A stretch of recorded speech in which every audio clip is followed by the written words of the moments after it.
I guess my one word would be troubling. That's gonna take that word right there.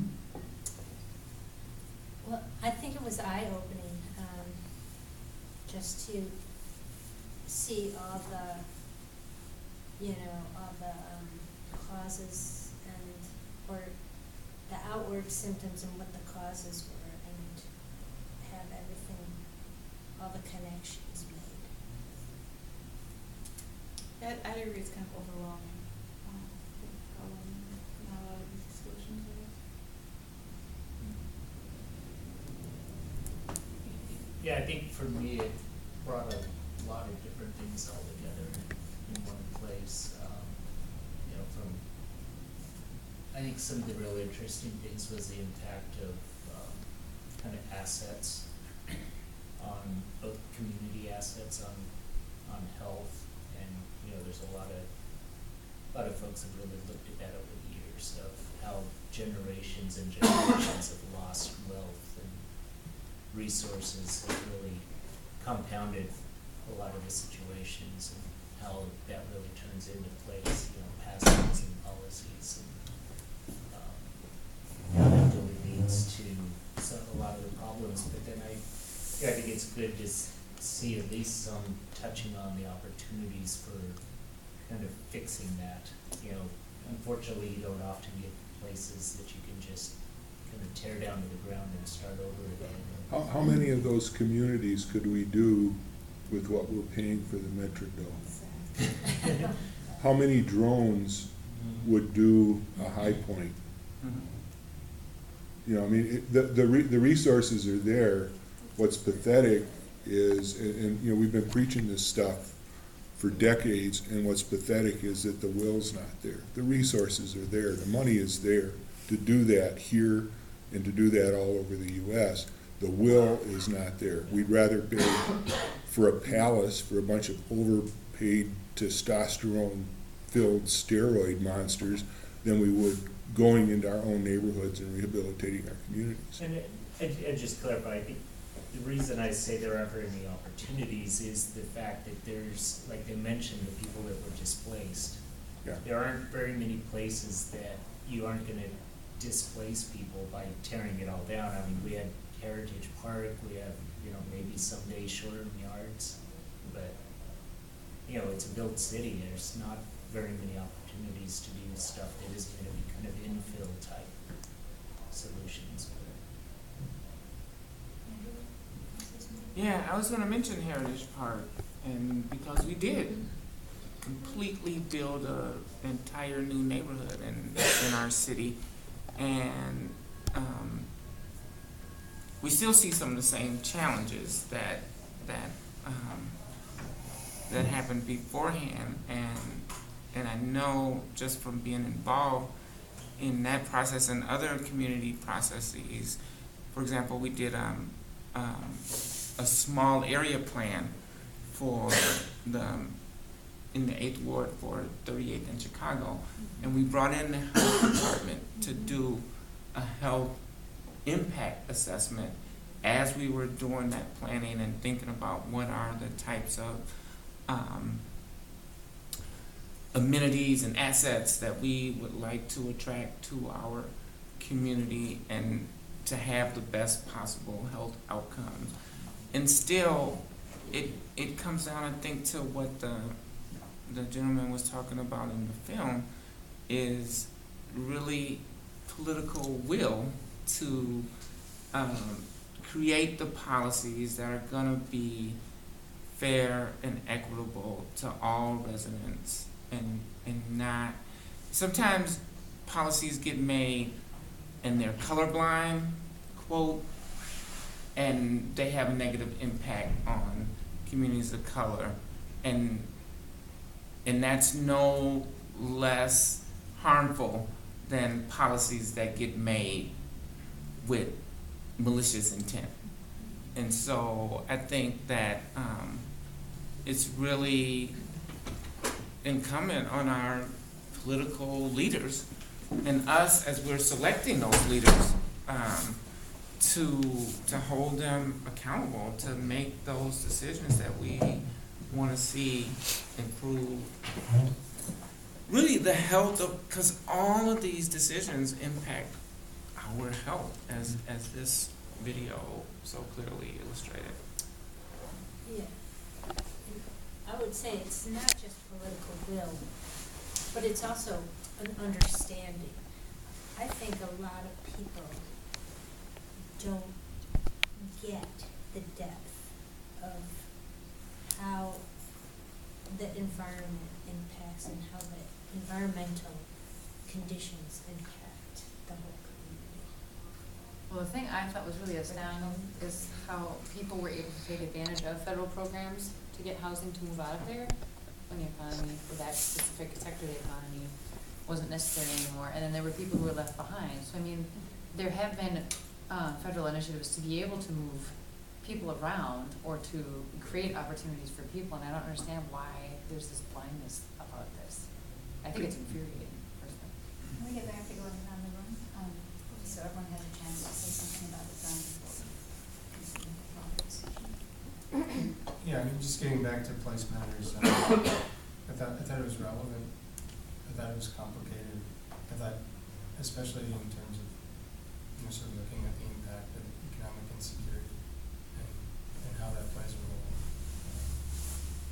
I thought that was an important part of what the movie did.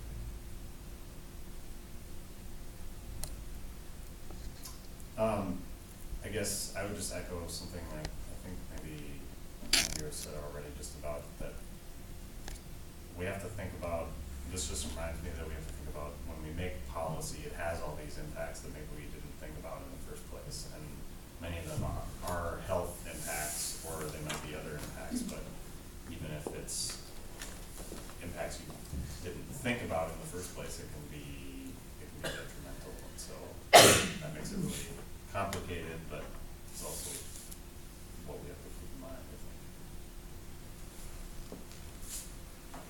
I think my word would be complexity. And then I think an interesting angle for me is thinking about the term environment in a broader, much broader definition. So, it isn't just the air and the water and the climate, it's everything interacting in the cumulative effects that we talk about, that goes into what the environment is. Not simple.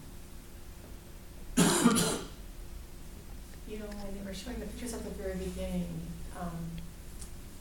I'm fortunate that I get to travel around the city, the whole city of Minneapolis, more so than probably most of you, and I think that there are whole sections of the city that, people in South Minneapolis never get to, and so you don't always understand what's happening in the city. And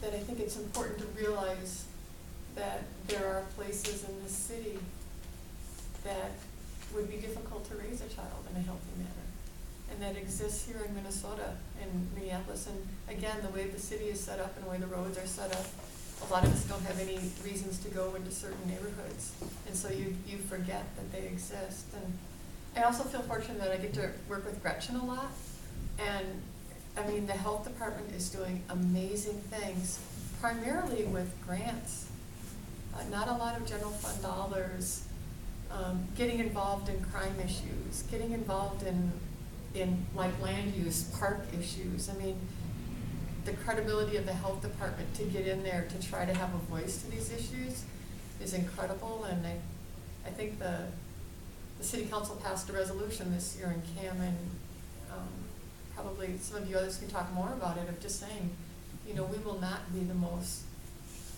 racially diverse and equal city in the country. We just will not stand for that. So what are we going to do about it? And I think it's going to take a lot of people, not just the health department. That's great as you are. Well, I feel a little shocked, but it's not because I haven't heard it before. It's because it always shocks me to know that that you can go all the way back to the beginning when they were doling out land to people in this country, and the only people they doled out land to was white people. And so, you know, whether it's land, whether it's mortgages, whether it's dollars, tax dollars, the amount of money that we spend, you know, here and there, you know, the priorities are always going to be, and they'll, because that's the way this country has been set up, that it's on the backs of people who labor, that people who don't have to labor have good lives. And so, anyway, I mean, I've lived in North Minneapolis, I've lived in South Minneapolis, I've lived next to the railroad tracks, I've lived behind a grain elevator twice, 2 different grain elevators. My kids, I moved my kids. I think people, Lisa, I think people absolutely know that those bad neighborhoods exist, that's why they don't live there. And I think that we make choices when we have the choices that we can make because we have the money to move there. When I had the money, when the market went way up high and I had a house I could sell, I moved 8 blocks to get away from the grain elevator, and my kids' health improved dramatically. I mean, dramatically. And I was still living in Longfellow when my kids were in very poor health. So there is actually, you know, a lot, it seems to be income lines, but it really feels to me like just one gigantic inequity thing, you know, that we really have to face.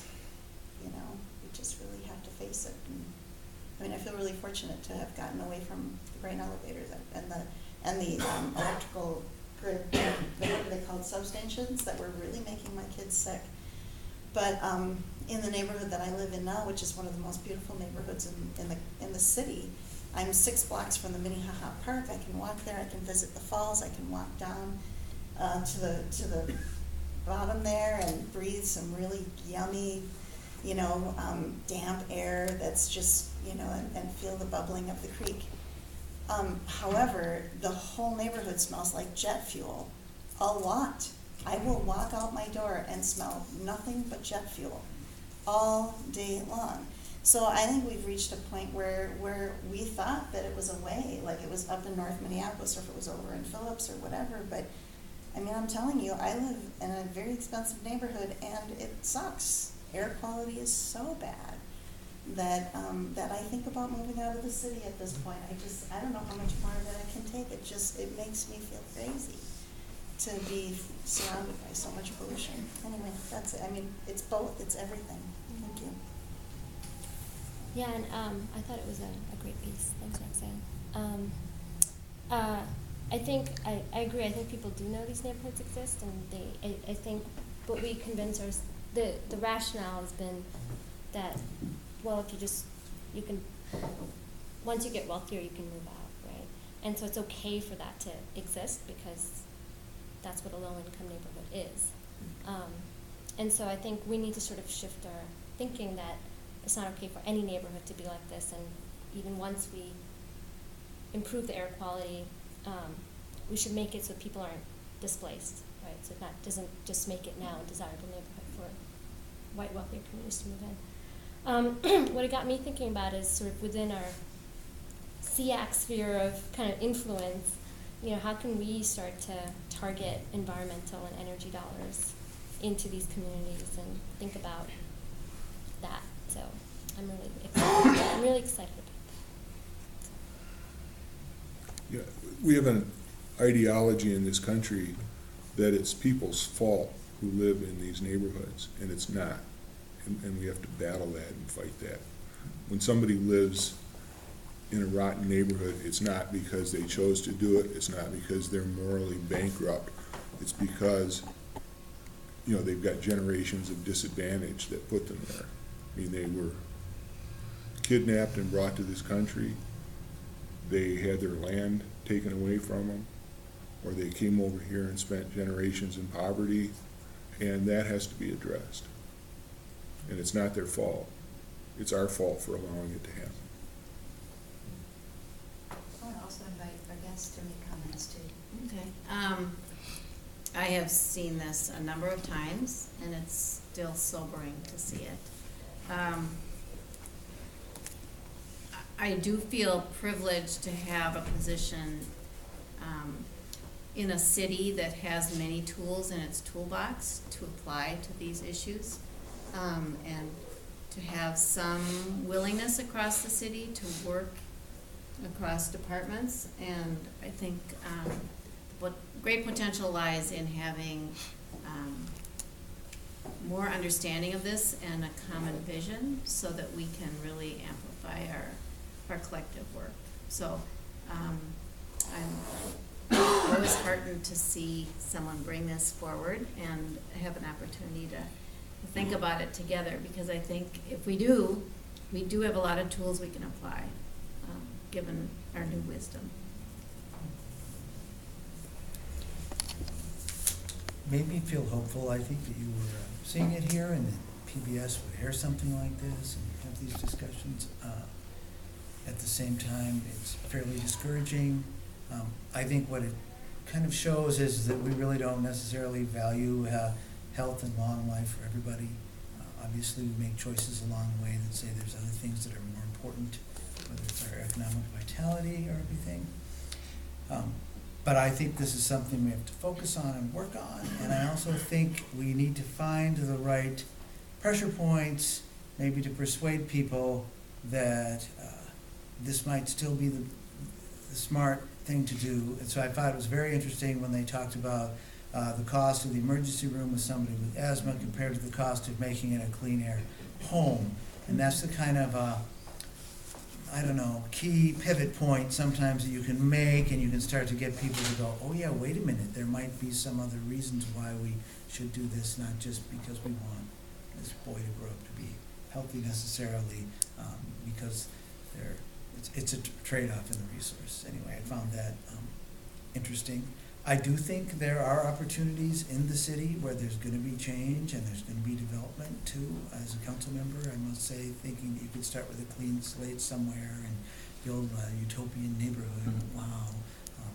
But even in the second ward, there's a whole area near the light rail station up on Prospect Park where all the industry a lot of the industry is moving. There's several acres. There's going to be all this renewal, people coming in, and lots of people in the city are just wishing and hoping that they could transform their neighborhood to a sustainable, green, healthy neighborhood. So I think there's interest in that, and it's a great opportunity, especially if we could somehow elevate the importance of a healthy city for everybody. Could make a big difference. So there's going to be some new council members coming in and a new mayor. There's going to be goal setting. The health department itself has their very existence threatened, as it looks like couldn't the county just do that work and that? I'm not saying you're In the threatened past, right now, yeah. but you No. just never Oh, know. no, I know, Never I know. know. It's the tiniest little department there, and sometimes even when it rises up and says, hey, Public Works or some other entity, if you just did this, it could really improve the health of all our residents or the people who visit and live and work in that part of the city, and then they're ignored or whatever. So I think the more we can pay attention to these kinds of things and figure out where are those areas where we could make some significant progress, the better. You know, I spoke once, but the film actually brought to mind for me this whole debate that we're having in our region, in our community around the Southwest Light Rail, you know, and sort of, you know, I'm sure well-meaning activists are holding up this process around environmental issues, but the reality is that system could create some real economic justice for people of color by opening up this whole new sort of opportunity for employment and different housing opportunities because of the access to transit, which would lead to where the jobs are. And so it just brought to mind this battle that we're having in our communities and in our own consciousnesses about, you know, what is more important, what are the priorities, and so, yes. You know, I just want to, if you guys are really interested in this, I think Gretchen has some really great maps too, because we've looked at this in the city of Minneapolis, and we've looked at areas where you're more likely to die younger, more likely to have lots of these